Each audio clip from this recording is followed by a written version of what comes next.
Everyone. So today we are going to study about shift from planning commission to NITI Aayog. ये जो shift हुआ इसके पीछे ये क्यों हुआ, क्या कारण था, इसको समझते हैं. देखिए, जो नीति आयोग है ये 2015 में बना. इसके पीछे जो इसकी थॉट प्रोसेस था वो ये था, री इमेजिनिंग द डेवलपमेंट एजेंडा. विकास का जो एजेंडा है उसको दोबारा से सोचना, अन्य प्रकार से सोचना. आज के समय की अगर हम बात करें तो ये इसका एक वो है इंट्रोडक्शन टाइप है ना इस पूरे टॉपिक का. तो आज के समय की अगर हम बात करें तो भारतीय जो अर्थव्यवस्था है वो पूरी की पूरी जो ग्लोबल इकोनॉमी है उसके साथ ज़्यादा तरीके से इंटीग्रेट हो रही है. मतलब ऐसा नहीं है कि हम लोग अभी भी नॉन अलाइंड जो मूवमेंट था उसमें रह रहे हैं. पूरी की पूरी जो सिस्टम है वो चेंज हो चुका है. आफ्टर 1991 चेंज हुआ है और अब रैपिडली चेंज हो रहा है. जैसे कोविड के समय की हम बात करें तो हमने वैक्सीन प्रोवाइड करी है ना, बहुत सारी दुनिया को, बहुत सारे देशों को. इसके साथ में दूसरी चीज़ क्या है, new type of balance between central planning. एक नए तरीके का संतुलन स्थापित करने की कोशिश की जा रही है. जो केंद्रीय जो योजना है वो प्लस स्टेट इंटरेस्ट, उसमें राज्यों का हित भी ध्यान में रखना, और plus private capital flows.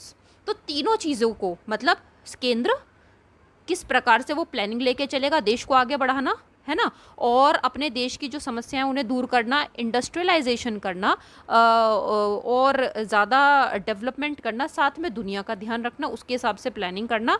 Plus अपने जो राज्य हैं अलग अलग राज्यों को जोड़ के चलना. जैसे कि अभी मेघालय में आफ्टर अ सेंचुरी एक दूसरा रेलवे स्टेशन बना है. हम लोग नॉर्थ वाले सोचें, यूपी और बिहार वाले सोचें तो ये हमको ऐसा लगेगा कि क्योंकि ये तो एक आश्चर्यजनक चीज़ है, क्योंकि हमारे यहाँ पे तो कुछ कुछ किलोमीटर्स पे रेलवे स्टेशन है.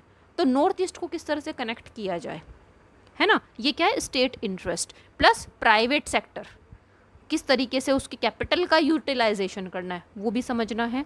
इसके साथ में जो नीति आयोग है वो क्या करता है, जैसे कोऑपरेटिव फेडरलिज्म, ये जो लाइन है ये बहुत बार हमारे जो प्रधानमंत्री जी हैं वो इसको बोलते हैं, to foster cooperative federalism. Federalism है लेकिन वो कोऑपरेटिव, राज्य अपनी तरक्की करें उसके साथ में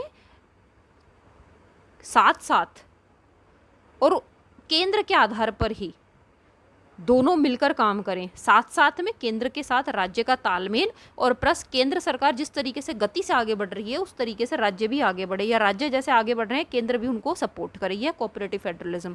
इसके साथ में to act as a knowledge and innovation hub, ये इसका काम है नीति आयोग का.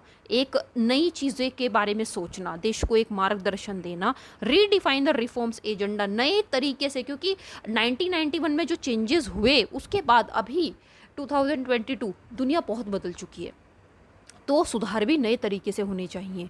Act as a platform for resolution of cross sectoral issues between central and state government. अगर इनके बीच में किसी सेक्टर के लिए या किसी बात में कोई मतभेद है या कोई इशू आ जाता है तो उसको सॉल्व करना, ये भी किसका काम है, ये भी काम है आज के समय में नीति आयोग का.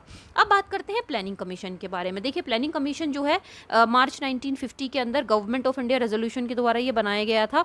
शुरुआत में जब ये बना तो इसका जो मेन जो एक टारगेट था या मेन जो इसका एक मोटो था वो था हैवी जो इंडस्ट्रीज़ हैं, है ना, टू इस्टेब्लिश हैवी इंडस्ट्रीज़, उनको इस्टेब्लिश करना through public investment.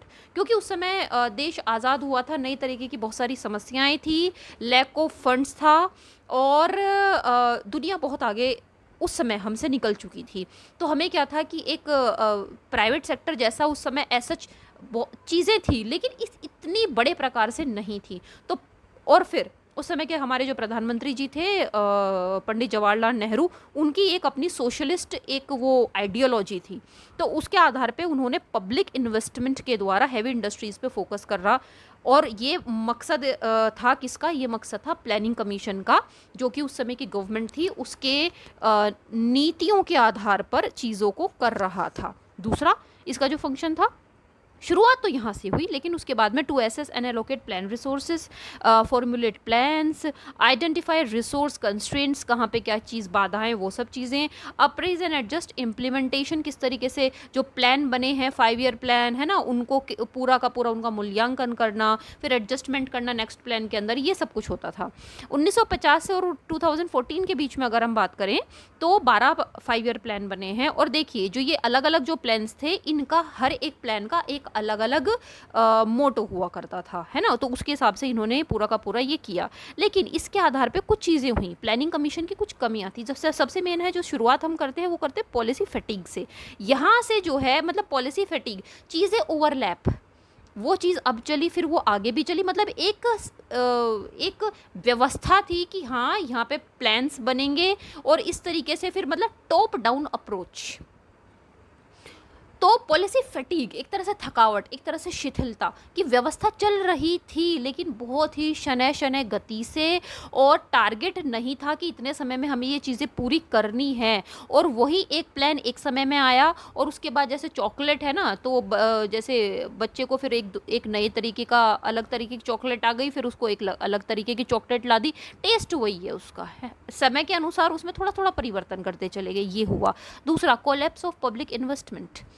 Public investment सरकार कितना कर सकती है, पैसा कहाँ से कितना आप उगा सकते हो, ला सकते हो, तो वो क्या कोलैप्स, शैटर्ड। कैसे? राइजिंग सब्सिडीज़, समय के अनुसार, क्योंकि बहुत सारी चीज़ें जो होनी चाहिए थी जिस गति से वो नहीं हो पा रही थी ड्यू टू सर्टेन फैक्टर्स, है ना, तो उसमें एक कारण था क्या, राइजिंग सब्सिडीज़।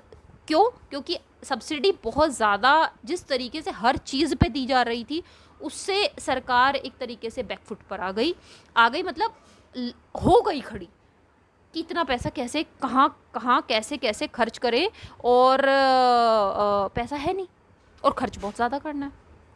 दूसरा, huge demands on public resources from RTE act, right to education, उसके द्वारा भी ये हुआ।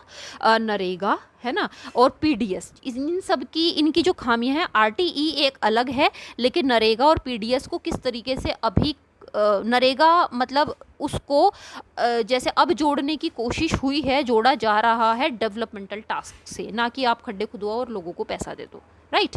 तो PDS को डायरेक्ट ट्रांसफ़र हो रहा है, ये कितना अच्छा व्यवस्था है, ठीक है। तो ये जो चीज़ें हैं यहाँ, ये लूप होल्स थे, क्योंकि नया एक तरीके से आज़ाद हुआ देश था।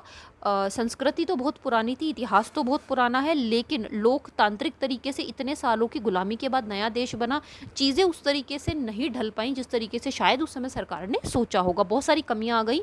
और एक बहुत बड़ा मुद्दा था इसको, ये कमियां आने का करप्शन, प्लस ये सारे फैक्टर्स के साथ में एक फिर वो क्या फैक्टर आया, जैसे पहला हो गया वो policy fatigue, then next is collapse of public investment, और उसके बाद आया प्लस रिजिड लेबर लॉज। क्योंकि हमारी सरकार बहुत ज़्यादा कम्युनिस्ट जो कंट्री थी जैसे रशिया, उससे बहुत ज़्यादा प्रभावित थी, वहीं से हमने अपने 5 ईयर प्लान लिए वगैरह वगैरह।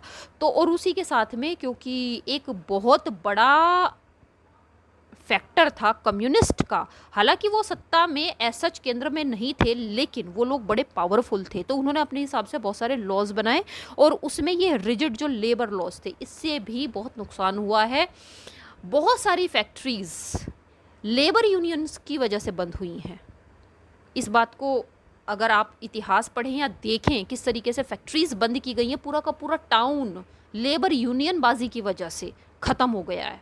इंडस्ट्रियलाइजेशन बहुत पीछे गया है यूनियन बाजी की वजह से, राइट। तो ये हुआ है, हो सकता है कुछ लोग इस बात से सहमत ना हो, लेकिन ऐसा हुआ है। अच्छा, उसके बाद है डिफ़िकल्टीज़ इन रिलीजिंग लैंड, है ना, क्योंकि जिस तरीके से मतलब उस समय बहुत सारी कॉम्प्लेक्सिटीज़ थी सिस्टम के अंदर, उनमें से एक था लैंड सरकार किस तरीके से ले, ये भी एक बड़ा मुद्दा था। फिर उसके बाद इररिलेवेंट फॉर मार्केट इकोनॉमी, ये नेक्स्ट आ गया किसका, जैसे पॉलिसी फैटिग, उसके बाद ये कोलैप्स के ये points, and next is irrelevant for market economy, क्योंकि प्लानिंग कमीशन जब बना था तो उस समय क्या था, हमारा सिस्टम क्लोज सिस्टम, ओपन हुआ 1991 में, 1950 1991, है ना, पूरे 41 ईयर्स के बाद। उस समय इकोनॉमी क्या थी, क्लोज थी। आज की इकोनॉमी बिल्कुल ओपन है, तो आज के समय में हम प्लानिंग कमीशन को नहीं घसीट सकते, ये बिल्कुल भी समसामयिक नहीं है। Restrictive role in PPP, private public private partnership का इसमें बहुत ही कम रोल होता है, क्योंकि प्लानिंग कमीशन बिल्कुल सरकार के द्वारा चीज़ों को कंट्रोल करने पर आधारित है, ठीक है। लेकिन अब हुआ क्या, after shifting to NITI Aayog चीज़ें बदल गई। 2015 में जब ये बना, उसके बाद सरकार ने एक तरीके से पूरा का पूरा नीति निर्माण में यू टर्न लिया है। टॉप डाउन से बॉटम टू टॉप अप्रोच हो गई। पहले ऊपर से निर्देश दिए जाते थे, अब सोचिए ऊपर आदमी बैठा हुआ है, आईएएस ऑफिसर बन गया, मतलब सिस्टम्स में नीचे गांव देहात में ग्रास रूट डेमोक्रेसी में लोगों को क्या चाहिए क्या पता सिस्टम। और उसके बाद बनने के बाद तो व्यवस्था से वैसे भी लोग अपने आप को उसमें ढाल लेते हैं, और जनता, आम जनता जो गांव देहात की, उससे कट जाते हैं, राइट। तो ये एक बहुत बड़ा मुद्दा था कि ऊपर बैठ के पूरी की पूरी जो व्यवस्था है वो बनाई जा रही है, जनता को क्या चाहिए वो पूरा का पूरा बस ऊपर से थोपा जा रहा है। लेकिन नीति आयोग में ये पलट गया, नीचे से जो चाहिए वो चीज़ें ऊपर तक जा रही हैं, राइट। अब देखिए डिज़ाइन इसका जो काम ये जो कर रहा है वो ये बातें हैं, डिज़ाइन स्ट्रेटेजिक पॉलिसीज़। अब जो प्लानिंग कमीशन के बाद नीति आयोग आया है, ये 5 ईयर प्लान ना बना के जो स्ट्रेटेजिक, जो रणनीतिक जो नीतियां हैं उन पे काम करता है। ये जो मेजर इन्वेस्टमेंट होते हैं उनको इवैल्यूएशन, उनको मॉनिटर करता है।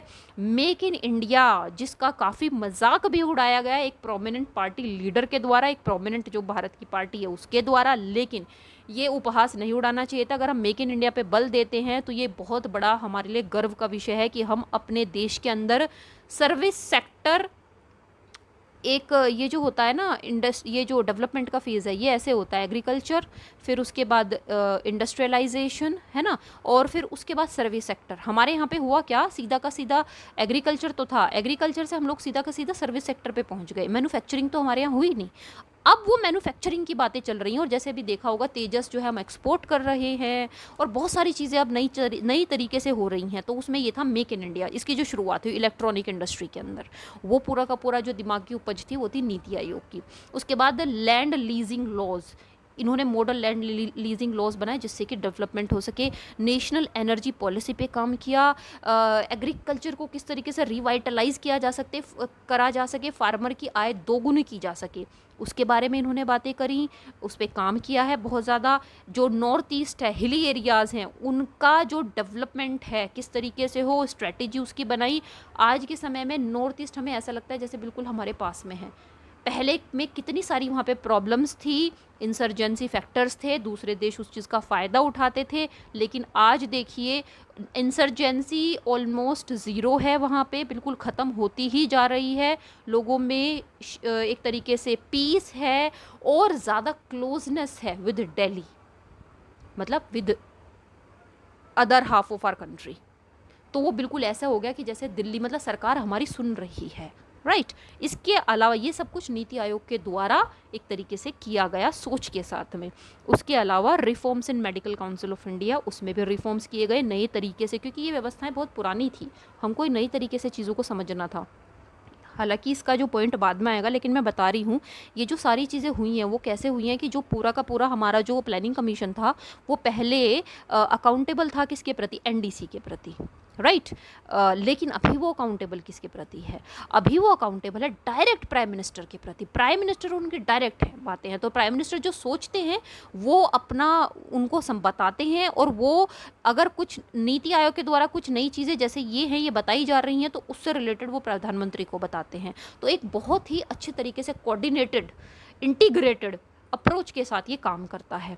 उसके साथ में framework of priorities for disinvestment किस तरीके से किया जाए, जैसे भी बहुत सारी चीज़ों का डिसइन्वेस्टमेंट हो रहा है, लोग कह रहे हैं कि ये बेच दिया वो बेच दिया, लेकिन वो बेचा किस तरीके से है, बेचा नहीं है, वो डिसइन्वेस्टमेंट कैसे है, उसके पीछे क्या कारण है, ये चीज़ें भी हमको समझनी चाहिए। तो इसमें क्या हुआ, सेंट्रल प्लानिंग जो कि प्लानिंग कमीशन करता था केंद्रीय, वो बैठ के बना रहा है। अब क्या हो गया, कोऑपरेटिव फेडरलिज्म की तरफ को देश बढ़ रहा है, जहाँ पे राज्यों की बातें भी राज्य क्या चाहते हैं उसके बारे में ध्यान रखा जाता है। हर एक राज्य के हिसाब से नीतियों का निर्माण किया जाता है। ये आधा वीडियो हुआ है, थोड़ा सा इसके अंदर बचा है, वो मैं नेक्स्ट वीडियो में करवाऊंगी। अगर एक वीडियो बनता है तो वो बहुत लंबा हो जाएगा फिर, राइट।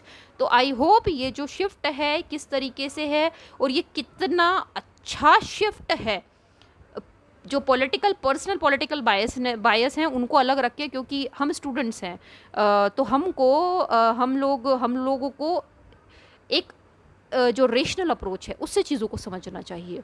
तो आई होप आपको ये क्लियर हुआ होगा। Thank you so much. मिलते हैं नेक्स्ट वीडियो में जो कि इसका सेकंड पार्ट होगा। Take care of your self.